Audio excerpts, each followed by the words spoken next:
বাস স্ট্যান্ডের একদম কাছে তমলুক মিউজিয়াম। তাম্রলিপ্ত সংগ্রহশালা ও গবেষণা কেন্দ্রটি তমলুক শহরে একটি উল্লেখযোগ্য দর্শনীয় স্থান। 1975 খ্রিস্টাব্দের 17 ডিসেম্বর তাম্রলিপ্ত জাতীয় সরকারের প্রতিষ্ঠা দিবস উদযাপন উপলক্ষে এই সংগ্রহশালা উদ্বোধন করেন। তমলুক এবং তার আশপাশ থেকে যেসব পুরাবস্তু মাটির তলা থেকে পাওয়া গেছে সেগুলি রাখা আছে এই মিউজিয়ামে।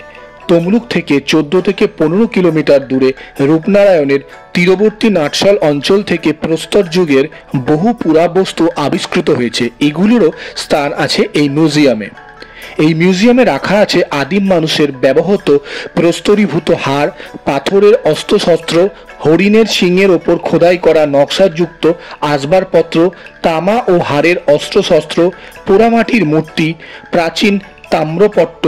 এই মিউজিয়ামে রাখা আছে আদিম মানুষের ব্যবহৃত প্রস্তরীভূত হাড়, পাথরের অস্ত্রশস্ত্র, হরিণের সিংহের ওপর খোদাই করা যুক্ত আসবাবপত্র। প্রথম বা দ্বিতীয় শতাব্দীর তৈরি মাটির গরুর গাড়ি, টেরাকোটার যক্ষী মূর্তি, জাতকের কাহিনী সংবলিত পোড়ামাটির কয়েকটি ফলক, প্রাচীন কিছু প্রস্তর ভাস্কর্য। এছাড়াও এখানকার উল্লেখযোগ্য সংগ্রহ হল ব্রাহ্মী লিপি, উৎকীর্ণ হাড়ি, প্রাচীন তাম্রপট্ট, ব্রোঞ্জ নির্মিত ক্ষুদ্রাকৃতি দেবী মূর্তি, প্রাচীন প্রস্তর ভাস্কর্যের নিদর্শন হিসাবে বেশ কিছু মূর্তি, তালপাতায় লেখা পাণ্ডুলিপি, পটচিত্র, রোমানদের ব্যবহৃত কিছু দ্রব্যাদি। এই সংগ্রহশালাটি সকাল 9টা থেকে বিকেল 5টা পর্যন্ত খোলা থাকে।